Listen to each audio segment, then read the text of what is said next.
what is the relevance of marriage to women now? There's a reason why they call it building a family, because you're building a system of governance. So it's really again. You need to liberate yourself from thinking that every single person that you go out on a date with, you must marry them.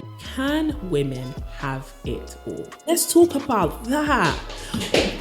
Let's go. Hello and welcome to the To My Sisters podcast. I'm Renee. And I'm Courtney, and we are your online big sisters and hosts of the To My Sisters podcast. We are all about promoting the wellness, growth and development of a community of sisters across the world. And in today's conversation, we are going to be talking about marriage and the modern day woman. So obviously we are two women in our early 20s, you know, glowing and growing, as we like to say. In business, in our careers, just personally and in sisterhood as well, and in friendship. And we are never shy to talk about relationships on this podcast. No, we are not. But one thing that we actually got from the sisters over on Instagram is they want to hear our thoughts on marriage. And being two 21st century women, what do we think about marriage? Is marriage still relevant? What are the benefits? And what are the things that we need to be thinking about at women in our stage of life in terms of preparing for marriage or just what we believe marriage to be? Yeah. So it's going to be a really interesting conversation. If you are listening to us on Spotify or Apple, welcome, sis. Welcome to the conversation. But you can also watch us on YouTube if you prefer to see our lovely faces. We are also on YouTube. Just search To My Sisters podcast and you'll be able to find the full episode version on YouTube. I don't know how many times I can say that. But if you're on a walk or you just want to listen to us, we are also on Apple, Spotify and Google Podcasts for you to have a listen. Yep. So today we're not doing a dilemma actually. Today I wanted to ask you, Renee. It is the end of Q1 of 2021. That is the first quarter of 2021. The first 3 months have gone. Yeah. They have flown by. They really have. Like, they have actually whisked by. Is it that we're getting old, or like what's going on with time? I've heard the theory that it's when you get older, time feels shorter. Really? Yeah, because you're so used to it. Okay. You know? Yeah. But anyway. Anywho. Gosh. God, some existential dread right there, isn't it? But yeah, I think I wanted to kind of talk about how has Q1, how has the first quarter of 2021 been for you? We did an episode where we did talk about our 2020 reflections and our discoveries last year, but also our intentions for this year. How has this year been going, and what is your biggest lesson, discovery that you're going to use as wisdom to, you know, continue the year? Ooh, that's interesting. It's funny because I actually have my own like internal Q1 review. Okay. So like with the way that I set up my year is I actually split it up into quarters, and I review my annual goals every quarter to see how far I'm getting ahead, and whether I need to pick up the pace on some or I can tick off others. And quite honestly, Q1 is actually, it's gone really well. Ooh. Like it's gone really, really well. I've been able to tick off a couple of things that I thought I was going to tick off at the end of the year. And one of them being the 100K on the downloads for TMS. So that was for 100K downloads. That was awesome, just to like mark that in green, but also a whole bunch of other stuff. And yeah, Q1 has actually been going really, really positively for me. And I think that's also a testament to the fact that I've given myself a lot more grace and space in 2021. So the fact that I have longer lead times for staff, the fact that there's less pressure, the fact that these goals that I've written down for myself are a lot more concrete, has definitely made the difference.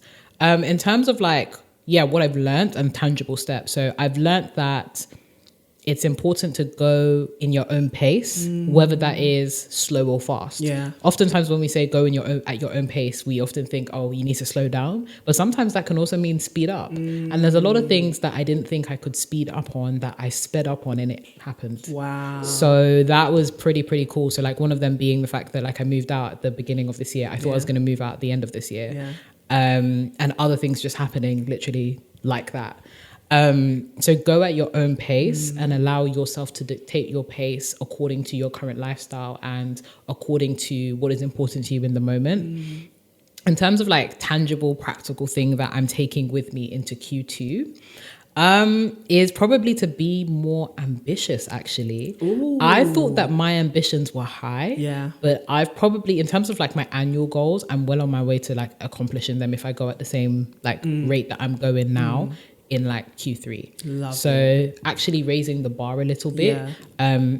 has really been important to me. And in order to be more ambitious, I think challenging myself a lot more and just raising the standard and raising the bar for myself. That is so good. Going into Q2, and how that practically manifests itself for me is the kind of practical action steps that I put beside each goal. I need to move tighter on them, like a lot more tighter on them. And I'm really excited to see what that looks like. That is so good.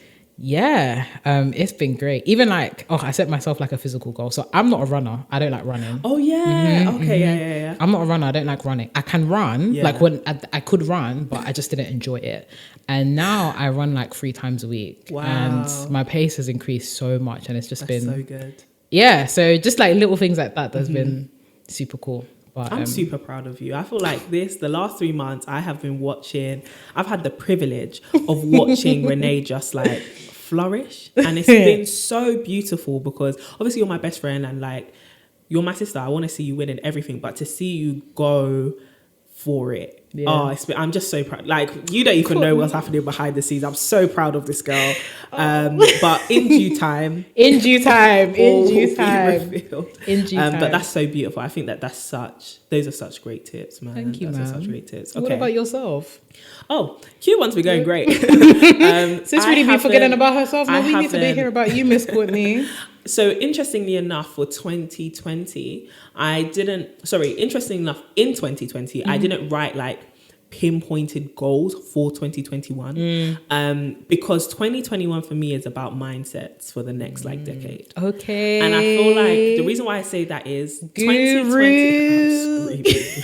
I don't identify with that word. Guru. We're listening. 2020 for me was filled with so many hits, so many reasons to have to pivot, to have to be resilient, and just shocks all over the place, like it was for most people. And I think it took a major hit to my confidence. And towards the end of the year, I started getting new opportunities and new things which put me in a position which was completely different to how I was in the beginning of the year. And because of that, I started to realize that even though I now have a new level of resources, I'm in a new space. I had just secured the second CDB London space. And I'm in such a better place. I'm still scared. And I really wanted to challenge myself on that. So I didn't come with like, I can tick this off, I can tick that off. But more so, I was more so like the next 3 months, my aim for Q1 actually was, instead of taking the end of 2020 to prepare for 2021, I'm going to take the end of 2020 to just rest. So that once I start 2021, I can actually start it from a place of feeling energized, and then I can use the first 3 months to prepare. So the last 3 months have actually looked like me investing in myself. So new equipment, new setup, new spaces. Producer Courtney. New teams, new look. Like CDB London, my hair company, went through a bit of a refresh. All of those things, and I absolutely loved doing it. And I think I've gotten to that place now where Q2, Q3, and Q4, I'm just so ready to just run and kind of just challenge myself to think, why not? Like, why not me? Why can't I achieve these things that I'm dreaming of? And actually, surprisingly, 2021 came with new financial blessings. That's what I can say. And I'm actually... Hello, did you hear that? It was the money calling. Did you pick that one up? And like when we were saying, 2021 is where the money resides. That's Absolutely where the money resides. I've been thinking to myself, but also my mindset about money has been changing as well. And maybe we will do an episode on this, but I've been more conscious of, I'm just a steward of what I have, and really trying to get in tune with what I have. Because, little anecdote, when I started getting, different levels of money, and it was just like, last year, we went into this in the I'm broke episode. I was broke last year. Like this time last year, I was going through it. And now a year later, I'm in a different place. I was ready to buy loads of designer shoes. I was so ready. My carts were open, Renee. they were there on my laptop, designer bag and shoe. I was so ready. And interestingly enough, I listened to a podcast. It was the Who We Be podcast hosted by Harry Pinero, and I can't remember the lady's name. It's Henry, I think. And they were interviewing Chunks and Philly, who are, you know, amazing influencers, hosts, presenters. Absolutely love them. And they were talking about, you know, they've come into a new level of wealth at such a young age and very quickly. And what have they been learning about money? And they were saying how, you know, in the beginning they wanted to blow all the money on the designer garments, you know, to flex, you know, buy the new car, buy the new shoes, and to a degree they did that. But then after a while they realized this is stupid. Like, I have all this money that could literally change lives and, you know, do things that would make impact and all of this. And this is literally the day I've added all these things to my cart, right?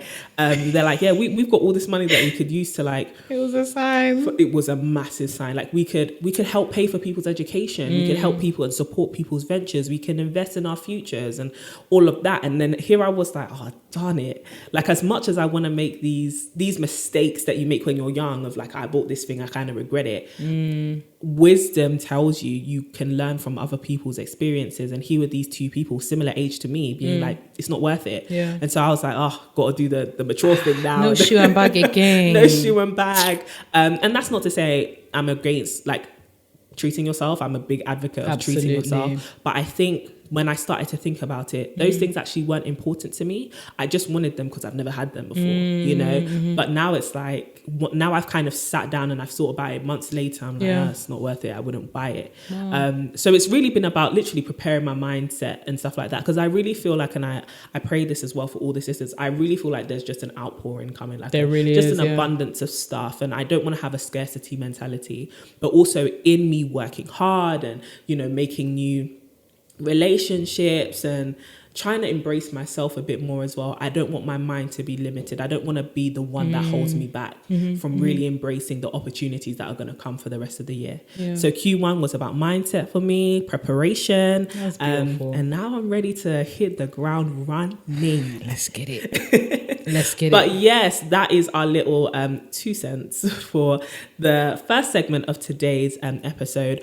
But we're about to get into a very juicy conversation about marriage and the modern day woman. When it comes down to being a 21st century woman, you know, on her business, on her education, whatever it is that you do, how have our perspectives towards marriage changed? What do we believe about marriage? Is there even a point in getting married? Let's just hop straight into this juicy convo. I'm so ready. Yeah. Renee. Yes, ma'am. I'm listening. Do you want to get married?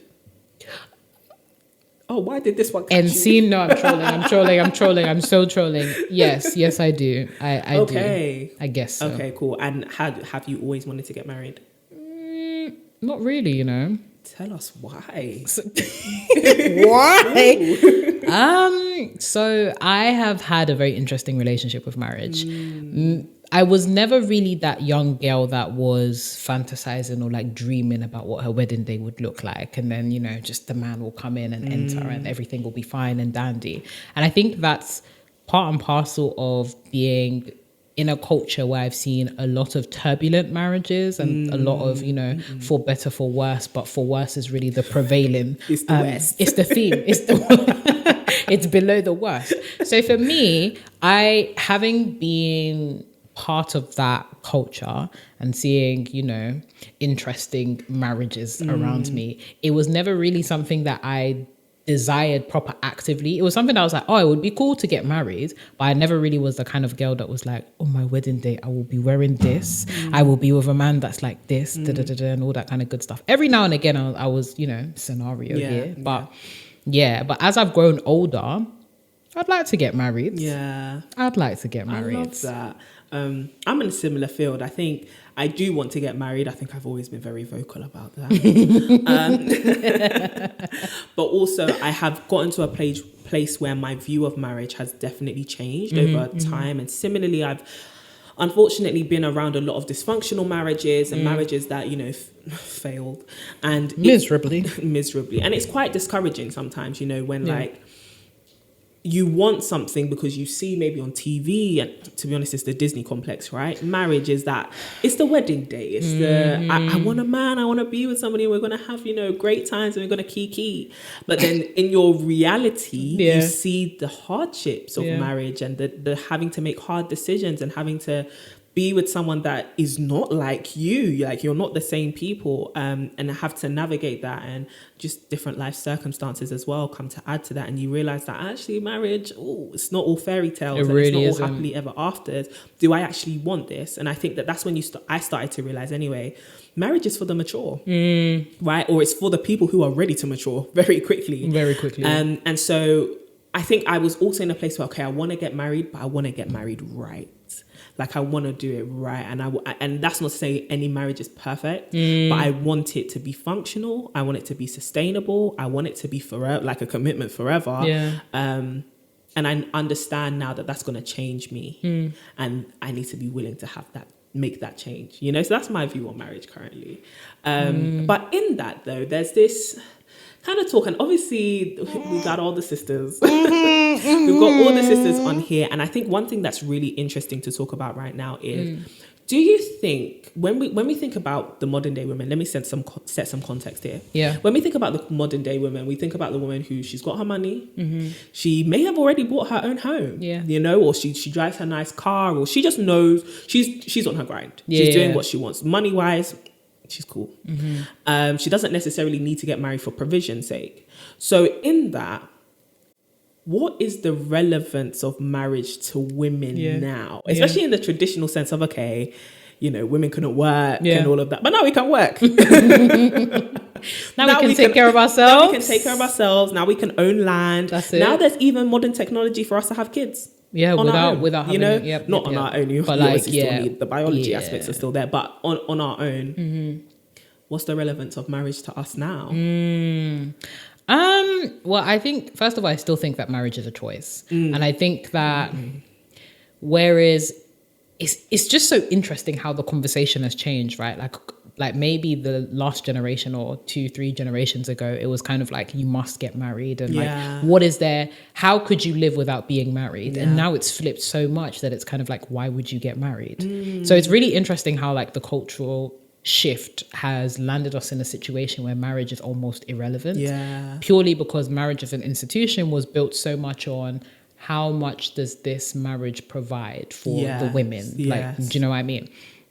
Insofar as the relevance of marriage to a woman now, I still think it's relevant. It's still a choice. I still think it's relevant, but it's very much based on how you see marriage and how you see it functioning. So you had a brilliant point in the episode that we did on high value men and femininity, in that marriage can be seen as a multiplication. There are certain things that you just cannot do or cannot reap and cannot, continue to do alone. And I think whilst it is a beautiful thing that we're seeing a lot of women rise and do all sorts of amazing stuff, it's also pretty cool to be able to share that with somebody, and not even just share it, but also hit the gas pedal on it. Yeah, the acceleration. I love the whole idea of being with somebody that is able to be my helper and I be his helper, so that we can together, really make a difference, or 100%. Really do some impactful stuff. And I think, it comes down to, what are you actually marrying for? Some people marry just for love. Some people marry for provision. And some of us marry for multiplication. I want to be able to love you. I still want to be able to enjoy a relationship, because, companionship is actually nice. Intimacy is nice within a marriage. That's also, do you know what? It's actually nice. And I think we shouldn't shy away from, 100%. Saying the fact that we enjoy intimacy and we enjoy being with some... Courtney, stop it. You said what you shouldn't be afraid. You shouldn't be afraid to say that, marriage is that desirable, and that intimacy is desirable.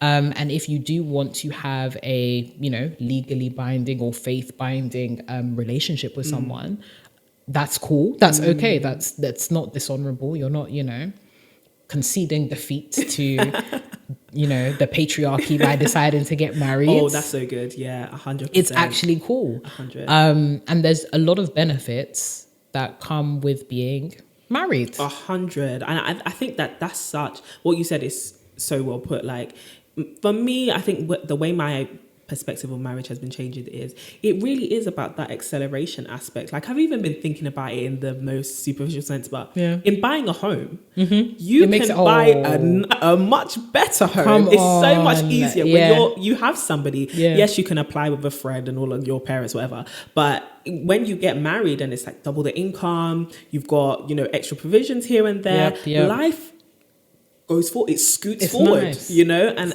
it's beautiful to have somebody with you who can, like you said, like you put your foot on the gas. Now we're doing something together. I've got someone, like we talk about it with sisterhood, how sisterhood is so important. Imagine that now with somebody who knows you on even deeper levels, right? And who you're ready and you're committed to doing absolutely the rest of your life with. I think that is such a beautiful thing. And I think it's also very relevant because, like you said, it's not just about, you know, going to someone for them to do everything for you now. It's about actually this individual, I really like them. And I want them to be more than just my best friend. I want to sleep with you.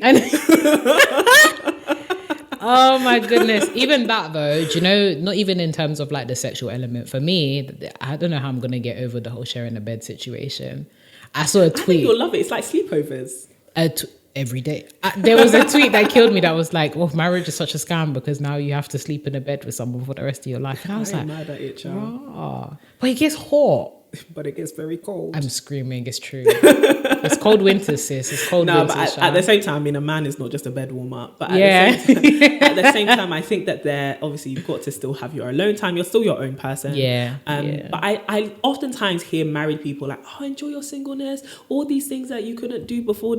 But they would never want to be single again. Yeah, that's true. Do you get what I mean? Yeah, like if you told them, okay, be single for the rest of your life, they're like, no, I like it here. You know, I got out together. I like where I am. And I think that's a testament to what having a healthy marriage is like. And I think what is so important about what you said is women are no longer in the position where we have to get married for survival. We get married by choice. And we choose our spouses. And I think that leads us into a really like important conversation to have about we're no longer just being chosen, we're now also doing the choosing. And so with that then, how as modern day women, what do we look for in men? Because I'm sure there are some men peeking their eyes. We see you brothers. We see you brothers. We love it. But wanting to know kind of what women look for, and also similarly men, like what do we look for now that marriage, especially for the modern day woman, may mean something different. It may have a different level of significance, not less, but it's just different now. What do we look for in marriage, and what do we look for in the men that we marry? So we're looking for high value men. Let me stop trolling. But do check out that episode because it is very much part and parcel of this conversation. What to look for in marriage, or what to look for in a man that you would like to marry. The first thing that I would say to that is somebody that shares commonalities with you. I think we often jump to, I want a man to do X, Y, Z. I want a man to do this. But we also need to be conscious of the fact that there are certain traits that we look for that we should have in common with them. So when we say, I want him to be emotionally intelligent, are you also emotionally intelligent? Right. We want him to be X, Y, Z. Do you have the capacity to also share that commonality should you come across somebody that is like that and they also demand the same of you? So I think the first thing is to make sure that there's a baseline of commonalities between you two. So good. Such that it makes it easier for a potential marriage to take place. And then looking for marriage material, I would say you want to find somebody that you can have very candid conversations with that are both emotional and logical. Right. Often we go for one over the other. Sometimes it's too emotional. I love you. Let's make this work no matter what. And it's just love don't feed they don't feed the kids and they don't pay the bills.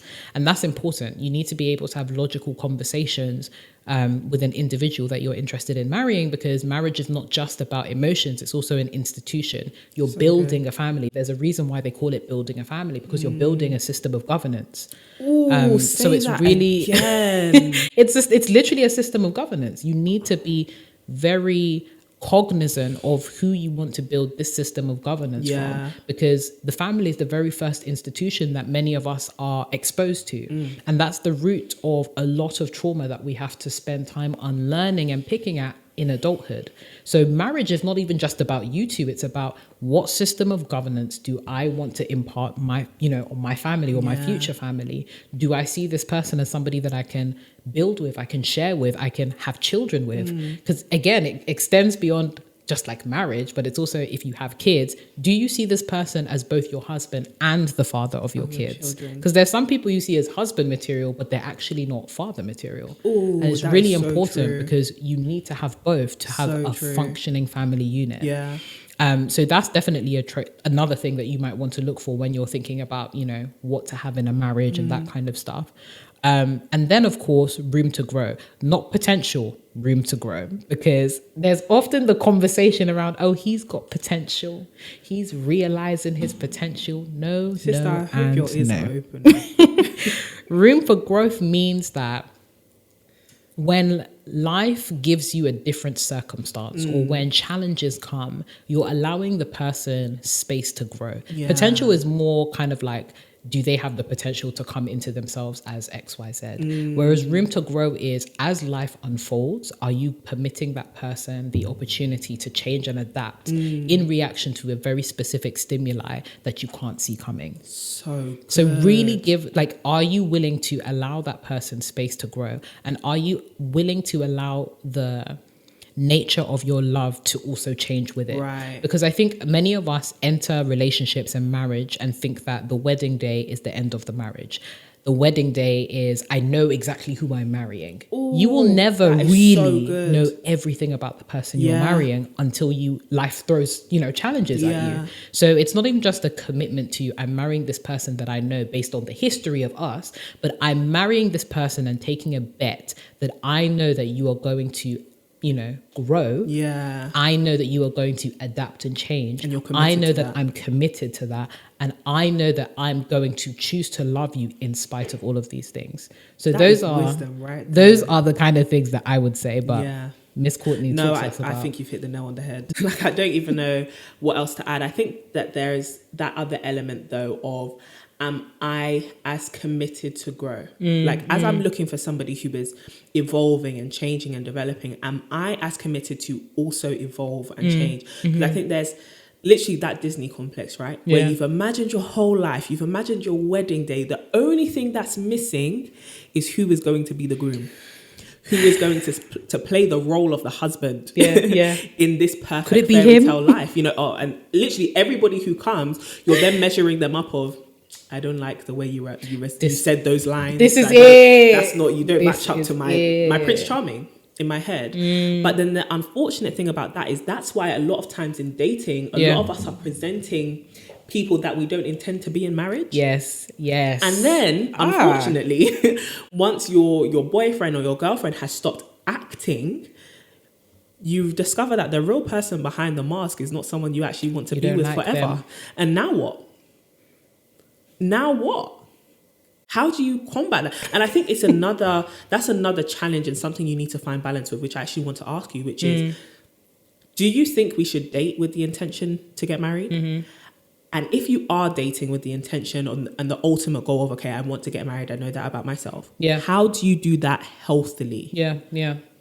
I love this topic so much. And God knows Courtney loves this topic so much. You already know. But this whole idea of dating to marriage, I think we have it conflated with when we go on a date with someone, am I dating to marry you? I think we need to... Dating with the intention of marriage means that you are hoping that the relationship, or rather the relationships that you have... will end in you two deciding to get married. So true. However, a lot of people date with the expectation that the next person that they date will be their husband. And there's a difference. There's a very, very big Tell us distinction. the difference. Because if I'm, say, for example, Courtney, I'm now dating you. You're very lucky. Very lucky.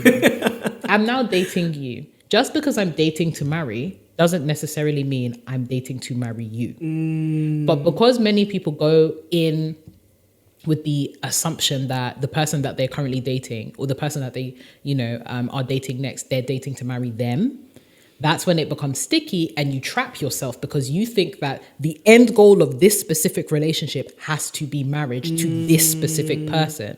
When you're dating with the intention to marry, it's okay, cool. Like marriage is one of the end goals of this relationship. But if it doesn't work out, that's cool. I'm still dating to marry. It's just that I've discovered I'm not marrying you. There is a very big difference. Stop trapping yourself because you'll end up in an 11-year relationship. You'll be in the talking stage for 6 years and you'll be wondering why. You'll be wondering why is this man not proposing? Oh, maybe next year, but he said he's dating to marry. So he's going to marry me. He's not going to marry you. This is it. And then you get heartbroken. And people will be saying all sorts of funny things on like Twitter and Instagram, like, I only have one heartbreak left in me. I'm not going through the talking stage again. As soon as I get out of this, marry me or I'm dying.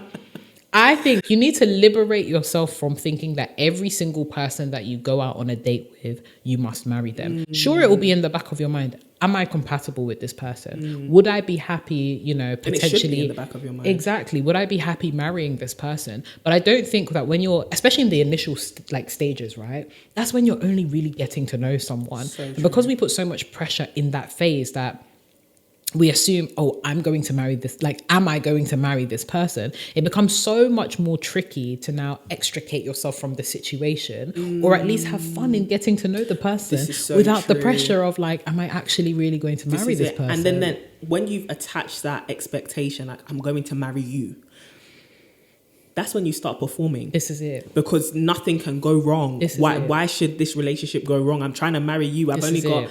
I haven't got so much time to now start dating again, or I don't want to date again, right? And I think that's when sometimes we have to relearn our associations with dating and, having kind of some taboos around you go on dates with multiple people, or maybe you're dating multiple people and people are like, how can you do that? That's a bit, we only associate that with men.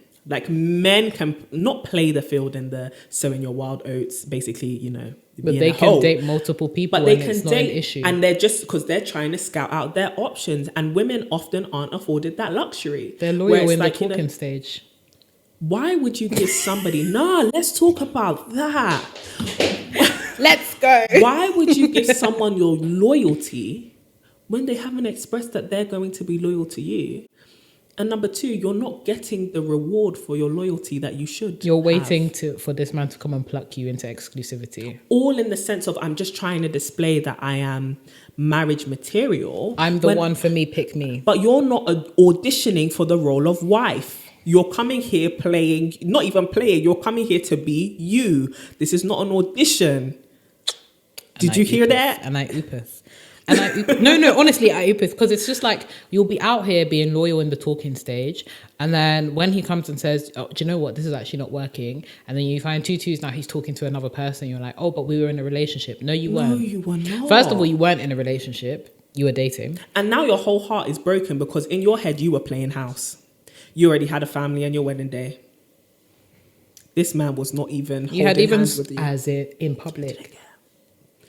He didn't want to be seen with you in public. You know what? I've actually made some very foolish mistakes in my past. We've been there, man. We've actually all been there. Sis, we're not even getting at you. We're just reflecting. Honestly, we've been there. We have done some dumb stuff. And that's not to say, obviously, dating is the preliminary. It's what you look at to see, is this the person that I want to commit to? Yeah. But at the same time, not everything is riding on your first few dates. This is you getting to know somebody. You need to get to know you. You need to know if they're mad. For a role. You're not precisely this. You're not auditioning for a role. You're genuinely getting to know the person, and they're genuinely getting to know you. Yeah. And that takes time, and that's okay. That is all right. Why are you rushing down an aisle that does not exist yet? So then, how do you actually date with the intention of marriage? What's the right way to do it then? First of all is get to know a person. Date normally. Do you know what I mean? No, just actually get to know but somebody. I feel like we've gotten to a point sometimes where we've overthought,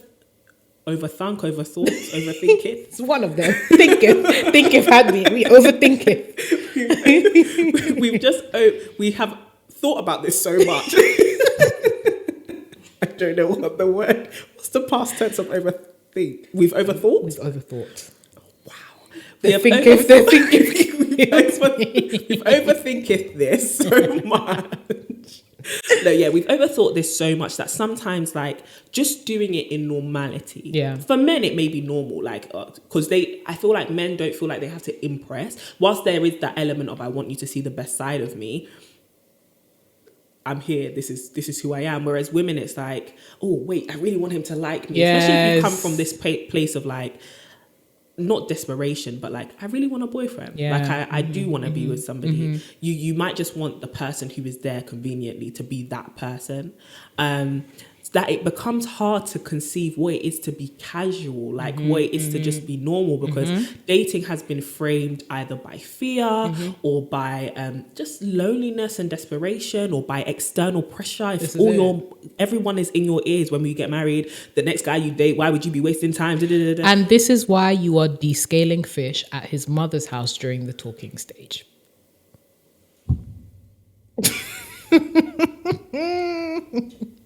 This is why. Do you know the intimacy of the scaling fish at somebody's kitchen? In their mother's house. That you have to wrap your hair for that. Do you know what You have to have a ring for that one. I'm sorry. Sometimes I don't even do that for my mom. Stop. I'm so sorry. But You're out here washing chicken. You're rinsing it in vinegar, but you haven't cooked for your mother since when?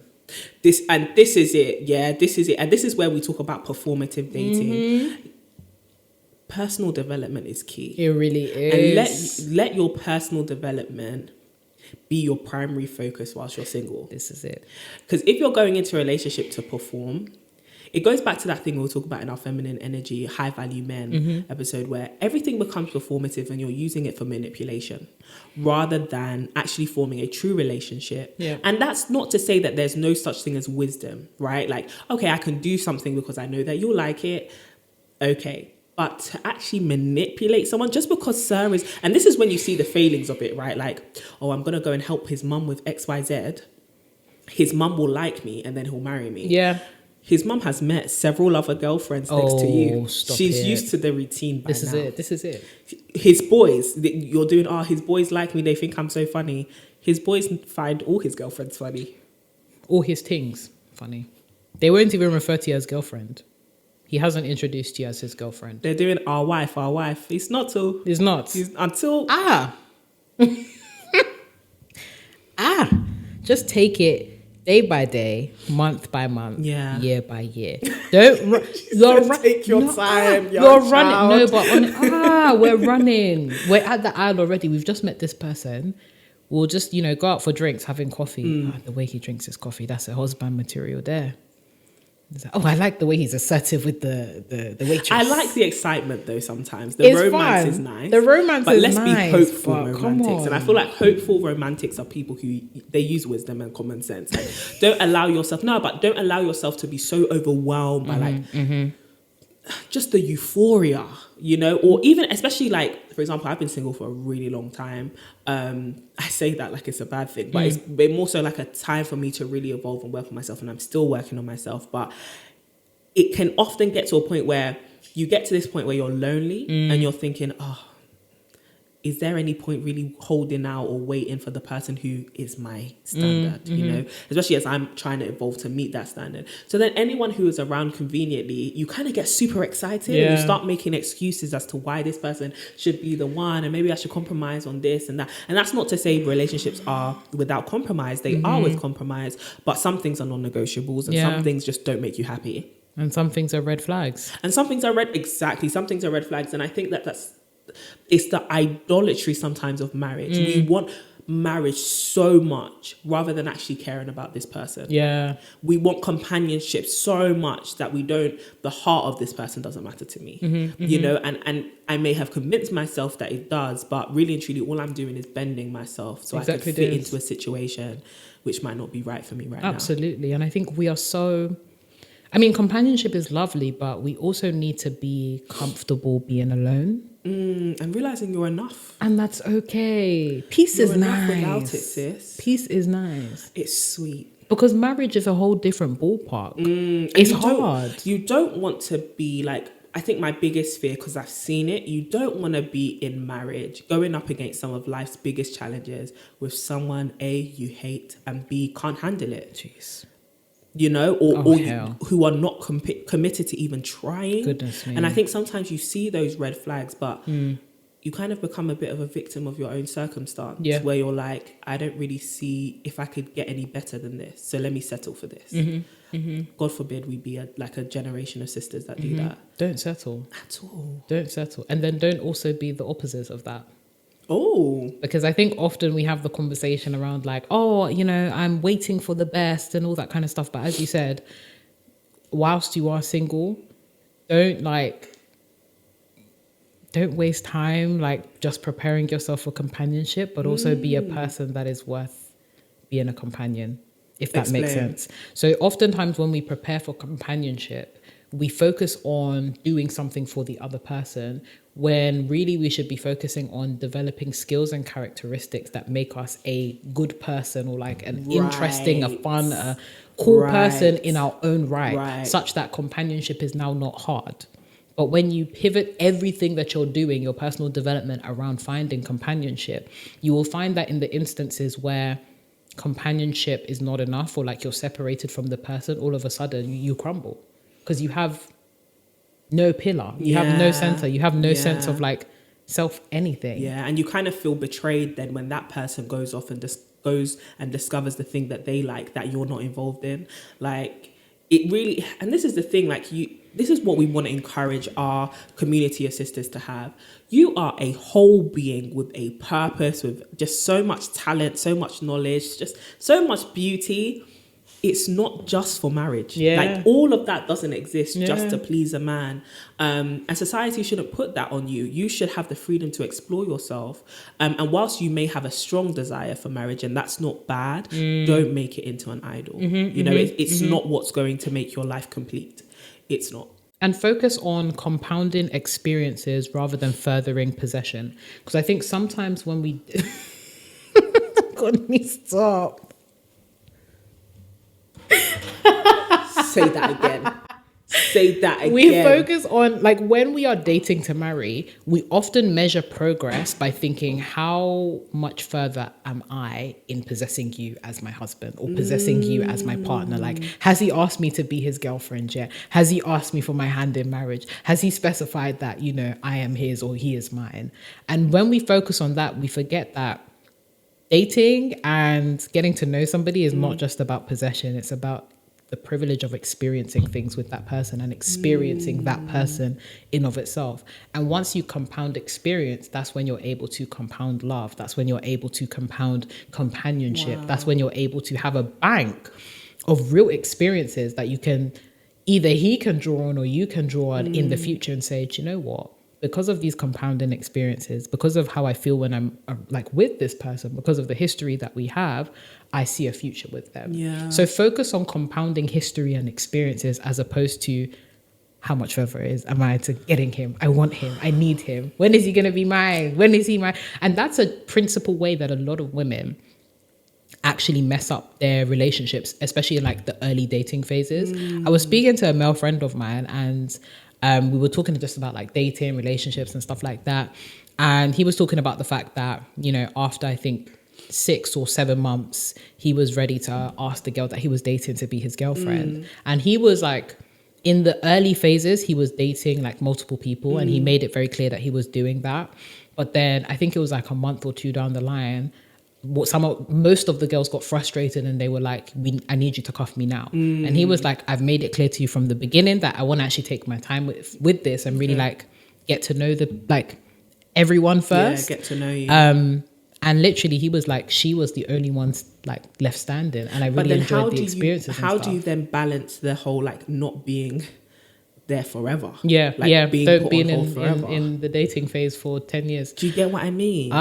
I think you just need to make it very, very clear from the beginning. Communication is key. So you don't have to specify and say, you know, after 6 months I want to be cuffed, but do say that, you know, there is certain time horizons that I'm looking to complete stuff in. Like, I've definitely been in situations where like I've spoken to a person I'm dating, I'm like, oh, you know, I'm looking like, in terms of marriage, I'd ideally like to get married after X amount of years. Obviously, these things are variable based on, you know, whatever, but just making it clear from the jump that, you know, this is what I want, as opposed to just like waiting for them to take the lead.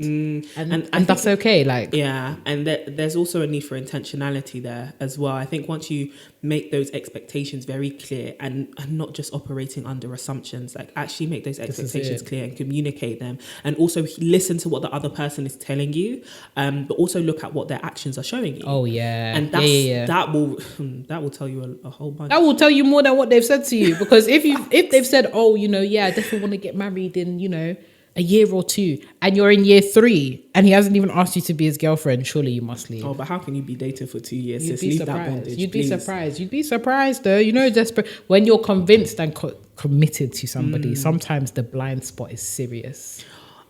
This is why you need accountability around. Sorry, that's just brought something massive to my mind. Yeah. Serious. Marriage is about community. You need to do it in community. Oh, 100%. Whether that's having sisters around you who can tell you, like, from an outside perspective, this is what this looks like. Make sure that those sisters have your best interest at heart. And the same with having people of wisdom and of counsel around you, whether that's your parents, your mentors, your pastors, or, you know, people around you who you consider to be people of rapport and respect. Listen to their insights about what they're telling you, because blind spots when you're in love is one of the love will blind you like blind you. It will actually do wonders on you, and all of a sudden you're in us against the world. Oni and us Clyde against them. Set the world on That's fire. It. You'll burn. You'll burn very well. You'll burn very well. All of a sudden, they're jealous of us. You're being abused. Leave. All of a sudden, you're unable. Exactly, you're unable to see. And like you said, it's a fine balance. You do need to find people that you trust, people that have actually shown that they're committed to seeing you grow, people that love you. It's always okay to ask their opinion or get their advice. It doesn't mean you always have to listen to it, or like, you know, you're under the spell of somebody's whatever. But it is important to have accountability. And I think that's even important in marriage for both parties, to ensure that both parties have some form of accountability. I completely agree. They have to. I completely agree. That's so good. So then I guess the final question I want to ask is, since we're talking about marriage and the modern day woman, can women have it all? You often have these conversations, like when you think about female entrepreneurs, they often can't escape that question. Like, no matter how successful you're doing in your business, and I was listening to the CEO podcast, I think it's called Diary of a CEO, and they were interviewing Grace Beverly, who is like major inspo, and she was saying, you know, oftentimes women entrepreneurs, they can't escape that question. Even if I have millions in the bank, I've got all my accolades, I'm doing really well as an entrepreneur, somebody will always find a way to, you know, circle back to asking you, so what's your dating life like? And they don't do the same thing for men, right? Successful men don't often get asked. They get asked, you know, oh, so anyone you're dating, just so that kind of, because they're the eligible bachelor and all the girls want to know. And even you hear it in celebrity culture. Sorry, I'm going on so many tangents, but you hear it in celebrity culture where they're like, you know, if a man in Hollywood wants to keep up his image, he won't openly admit that he's dating somebody. So kind of, but women, it's like, oh, you're 30 something, no matter how much you've got, sis, do the mature thing. Where's your spouse? You know, where are your kids? But a lot of people then ask, do successful women trade off the family, the marriage, the romance for for having a successful business? So do you think women can have it all? Perhaps I'm overly optimistic, but absolutely. Right. I believe you can, it's going to sound so moist, but I believe you can have anything that you want. Right. And I think that this is not to underplay the fact that it's going to be difficult, because it is going to be hard. Juggling a business, juggling all these kind of things that you're doing, and then also pursuing a romantic relationship in the same way that it would be difficult for a man to do those kind of things. I think it's possible for women to quote unquote have it all if they desire it all, and if it's part of their if they want it. They just need to be willing to work for it. I even think, like, my problem is not even with can women have it all, it's the assumption that has to be a question. Like, why are we asking women, can they have it all? Like, I feel like the problem is more so in, like, why is it that we are asking women about their dating lives if they're coming on a show about entrepreneurship. Yeah. If we're not asking men the same question. Yeah. Why is it that we're not challenging this whole idea of, you know, the eligible bachelor? Why is it that he gets to be the eligible bachelor, but because mother fertility is knocking for somebody else, we have to be asking her, who is she dating? A great example of this is Rihanna. Rihanna's minding her business. She is making billions. She is doing some amazing things. But every time I open up any kind of like entrepreneurial magazine or like all those kind of stuff, it's like, oh, she's dating XYZ, or like, who's she dating now, and you know, her love life and all that kind of stuff. Obsession. The obsession is much. It's much. Yeah, but I kind of get it sometimes. Not with the obsession that I'm on the same. But in the sense that I think women can have it all. I don't know if they can have it all at the same time in the way people think it would look. Yeah. I think it's very difficult for any human being, like you said, like it's difficult for men as well to say, I'm going to be this involved in my home life, and I'm going to be this involved in my work life, and I'm going to be this involved in maintaining my friendships. I'm going to be this involved in my investments, all at the same time. Yeah, that's fair. Those, like, the way it looks will have to change. Yeah. And I think that that's where, like, sometimes we need to just apply some wisdom and some reality in the sense of, okay, you can't be the housewife and the CEO, like the active CEO at the same time. One of those roles will have to look a certain way from the mainstream. Yeah. Right. If you're in, because the entrepreneur life, it can be really hectic. Oh, right? 100%. No sleep, doing this, it's erratic. Can you do that lifestyle whilst also taking care of young kids who need your attention and doing mummy, breastfeed me? I'm screaming. You know, sometimes you can't. And that's not to say there aren't women who do that, but I think there's going to be compromise and need to balance things and adjust things. And there will need to be different involvement from your husband. Like, there may need to be points where you're like, your role as a man in this house is not going to look like the traditional men that we've seen. Do you get what I mean? Because I'm not going to be home in time to make dinner. I've got this meeting. Yeah. You know, and I think it's that. Do you not feel the pressure to have your life look like what other people expect it to look like, right? I know a lot of people, a lot of women feel this pressure of people say, oh, you're not with your kids enough. Mind your business. I'm doing what's best for my life, my family dynamic. Yeah. In balancing all the things that I have been called and graced to do. I don't need you projecting your ideas of what your life should look like on me. You know, just because I've left my children with their godparents or their grandparents or a childminder doesn't make me any less of a mother. Or just because, you know, I've decided to commit myself because I've decided to commit myself to home and being on maternity leave for maybe 6 years, that is none of your business. 6 years, it gets like that.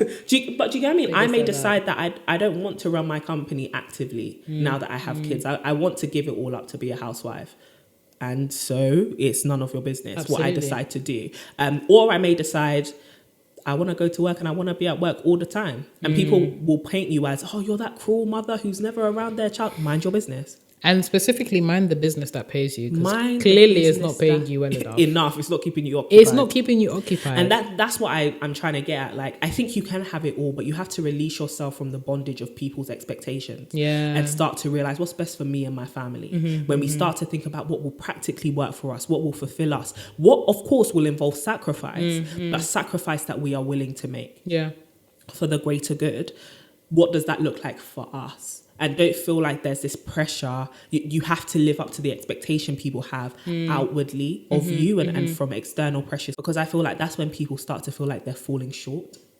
And they're continuing to fall short as a mother, as a wife, as a friend, as a whatever. But I think it's about having those open conversations with people and be like, you know what? Looking at our current circumstances, our capacity, our goals, our vision, this is what success looks like for us right now. We don't need anyone else's approval of that. If we know that that's working for us, that's what matters. Yeah, 100%. Yeah. So I believe women can have it all. I think everyone's all looks different. Yeah, that's so true. Yeah. And that's fine. That's okay. Wow. And just like that, we're at the end of another episode. Oh, already? Already? Time goes by so quickly, doesn't it? Really does. But we want to know your thoughts. What do you think about the modern day woman, the 21st century woman, and marriage? What do you think is the relevance about, like, for our generation? Do you think it is still relevant? Do you want to get married, or don't you? I mean, if that's too personal, sis, just go and pre the comments. Just go and have a good little gossip. And also, what do you think intentional dating looks like at this stage of our lives, as, you know, growing entrepreneurial women and just women in their early 20s just trying to thrive? I'm sure a lot of people can share their wisdom, and you can join in the conversation in the YouTube comment box. Woo! But also you can message us and join the conversation on Instagram and on Twitter using the handle @ToMySisterhood and the hashtag #ToMySisters. You can also join the conversation on Twitter by using the hashtag #ToMySisters. And don't forget to join the mailing list, where we share our weekly tips on how to grow and glow. We'll be back very soon with another episode. And don't forget, keep glowing and growing.